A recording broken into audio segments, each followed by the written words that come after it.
Danes smo se odločili, da odpeljemo gospo z 80 leti po opravkih, po dejanjih, ki jih drugače ne bi morala opraviti. Ko so se vrata odprla, ko sem jaz Dejana zagledala, jaz nisem se mogla načuditi, da je to res. Med vožnjo so se pa z Dejanom skozi pogovarjala, vse življenjske nismo dala skozi, od začetka do konca. Vseh sorte smo kar pasala skupaj, veste.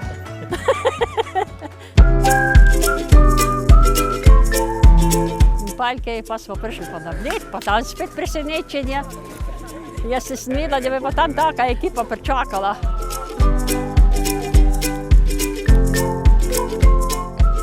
Vsekakor pa biti mobilen se mi zdi tisto najpomembnejše, se pravi, da od točke A do točke B lahko varno pridejo starejši, ki nimajo nikogar, in to stori za njih sopotnik. In pa seveda s pomočjo Toyote mislim, da lepše kombinacije in pa lepše popestritve življenja ne more skoraj da biti.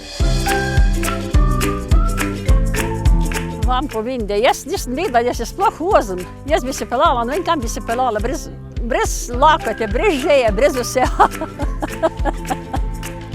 Potem pa še tu so mi ustrihli, da so mi še vnukin pripeljali v Moste. Kam so me danes pripeljali, moji zlati, ja, moji zlati.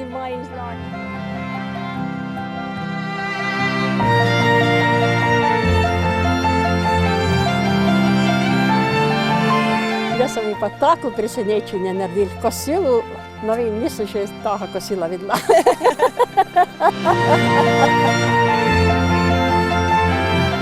V takem avtu veste, viš, kaj se v takem avtu veste? Tu bi se pelala na konec sveta z njim.